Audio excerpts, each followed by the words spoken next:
All right, what's up, ladies and gentlemen? It's Super here, and welcome back to another Invincible versus video. Man, I was so excited to finally have the day where I could actually devote a lot of time, and then they turned the bait off. Fair enough, right? I had the whole weekend, but like I said in my other video, I was busy, so unfortunately, I was only able to record two videos, or like this video you guys are seeing here, which was my first time playing this game ever. And then I got one more set in before they closed the beta down on Monday morning, which I feel like I played a lot better. There were some aspects that were still a little bit frustrating, like some of the meaty timing and stuff like that. But overall, I kind of want to talk about my impressions playing this game. Obviously, this is the first time that I played this game during the closed alpha. I didn't get any hands-on experience with the game beforehand. So this is fresh in my memory here. Number one thing that stands out is the damage. And to me, that is an absolutely huge positive. I love games where you do beefy ass combos and you do a lot of damage. And the thing about Invincible Versus is the combos themselves are actually pretty simple. Like this combo that you guys are seeing right here, very, very, very simple combo. Just to look at it, did 50%, right? But of course, he could break that. He could do an assist breaker. I don't know if he had meter and all that to do an assist breaker, but he could have done something to stop that. Of course, if you don't have that defensive breaker, then you're fucked and you're going to eat this 50% combo. But there's ways to stop, these combos that you could get in this game. Right here, you could active tag. There you go. If so, to avoid that, it's pretty much like a combo breaker. You have to press your medium and heavy at a specific timing. And if you get it during that window, your character glows green and you escape the combo, right? Because if you don't do that, you could literally active tag many times and just pretty much do 100% combo. So that's what the combo breaker of the game is. And if your character glows red, then you're fucked. You're gonna eat all the damage that they're going to do. And as an offensive player, you could actually mix up your timing based on mixing up what button you come in with. You could come in with heavy and mix up the timing. And if, the opponent thinks that you're coming in with a light or medium, they're going to not do the correct timing and they're going to be locked out and you're going to eat all that damage. So what you guys saw right there, that was the assist breaker. That's pretty much like a combo, like a traditional combo breaker. You spend resources to stop the combo, and you could do that at any point. So that's why I feel like the huge damage is really fun because if your opponent doesn't have any of those resources and they don't manage it correctly, you get rewarded as the offensive player if you get the hit, which I really appreciate. I love the damage. That's the thing that stood out to me the most is the damage because I love doing some beefy ass combos. And there's this one thing with Omni-Man. I don't know if they are going to leave it in the game. I really hope they do because it makes Omni-Man have this unique thing that he could do. Whoa, what the hell was that? Screen shake. I don't remember that. So Omni-Man's level 1 super, the back super, sort of like does a choke slam from hell, brings you down, right? And if you're in the corner, you could actually repeat that over and over again. This one right here, I didn't even know, right? So, oh no, it's not that one. But you have him in the corner and you could repeat it over and over again. So you could combo super into level 3 super if you want. And it feels so satisfying to hit and so fun. I mean, that's what Omni-Man would do in the actual canon of the game, right? Like give these characters the ability to do all these crazy things, which they do. And yeah, I feel like the game was really fun. I had a blast playing the game. Yeah, there's some things that are going to have to be improved. I feel like the movement has the potential to be amazing, but it just feels clunky. It feels like my character's weighted down. I don't know what it is about it because there's 8-way dashes. Maybe it's just because the distance of the dash doesn't go far.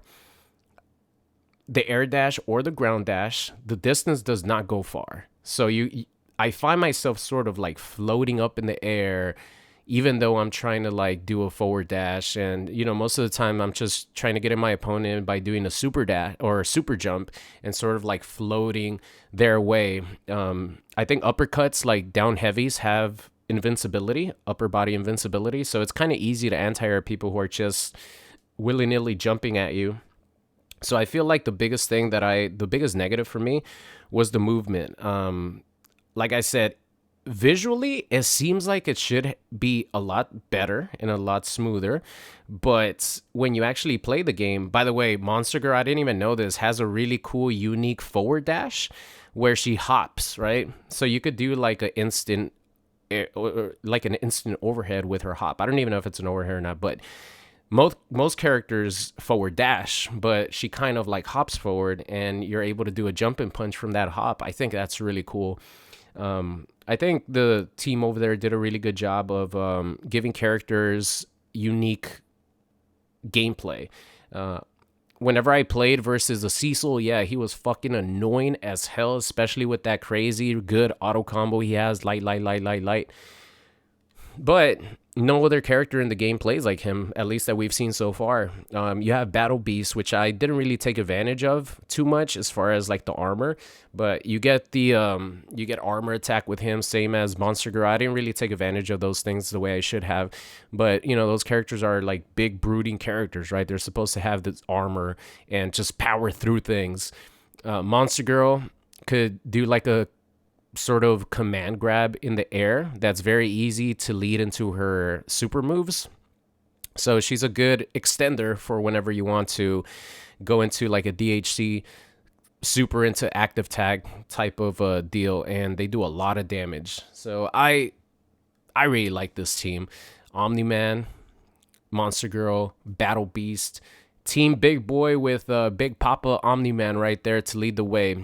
For me, like if I could have just used Omni-Man the whole time and I was like whooping ass with him, I just left him out there as much as I could, because I feel like he might be one of the most fun characters, maybe the most fun character. I can't say that for sure because I didn't try out every character. But yeah, some of the cool stuff that Omni-Man could do is just awesome. He has the clap, he has a projectile, he actually has good movement. I think he has an 8-way dash. He has a good uppercut assist, as you guys saw right there. Omni-Man was definitely the highlight for me. But yeah, the two biggest highlights, negative and positive for me. Highlights, the damage is insane. I just absolutely love how much damage each character does.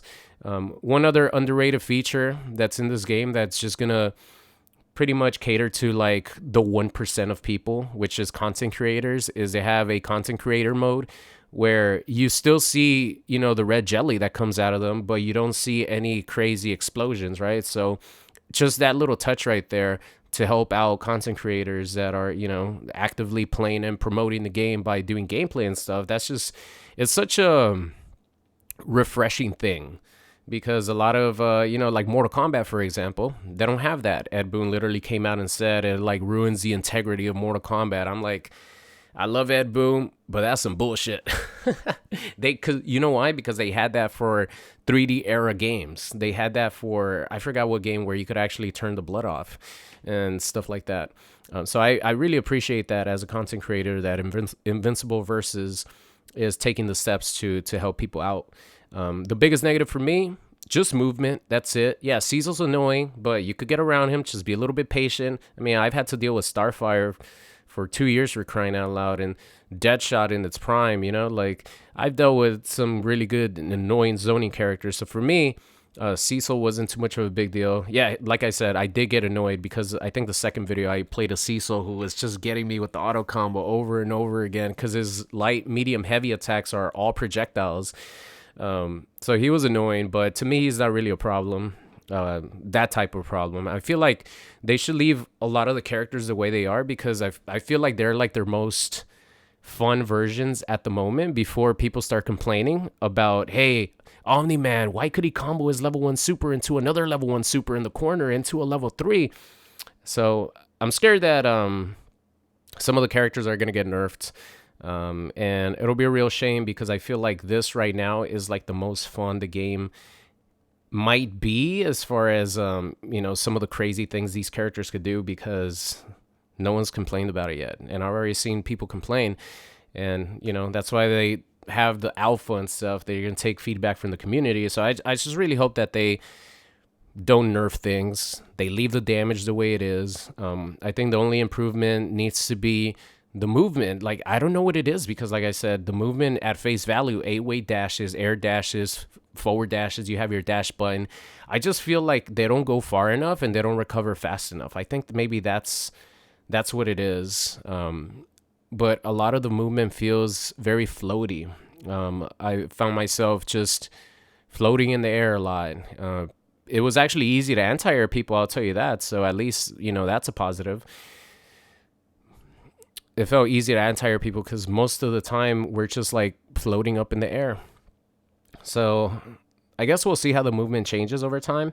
But overall, my experience playing the closed alpha was super positive. Like, I'm very excited to try out some of the other characters that I didn't try out, and see what other type of crazy combos you could get, and using the assist a little bit more on defense. One thing that I learned playing somebody who was just like waking up pressing buttons is I would just let my assist come in, like with Battle Beast, the back assist.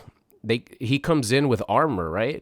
And then that armor attack actually lets me continue the combo for a launcher. So he was trying to mash on his buttons on wake up, and he kept getting me over and over. And then towards the end, I started doing that to meaty him, and it changed. I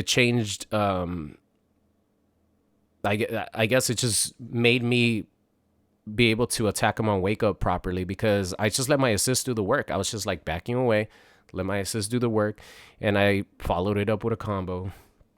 So that's one thing I learned towards the end.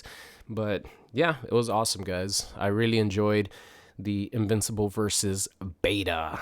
Thank you, or Alpha, close Alpha. I really hope that they have another sort of weekends very soon. I don't know if they're actually going to have one before the year ends, but it would be awesome. And I would probably try out different characters, maybe Mark. I think Omni-Man has to be a consistent for me, just because Omni-Man is the biggest highlight for me. And of course, he was an MK1. So Omni-Man was super fun. If I could just use him the entire time, I probably would. But anyway, that's it, guys. Thank you so much for watching. Let me know if you guys played the closed alpha, and if you enjoyed it, your biggest positives and negatives. But that's it for me. Thank you all so much for watching, and I'll see you guys next time.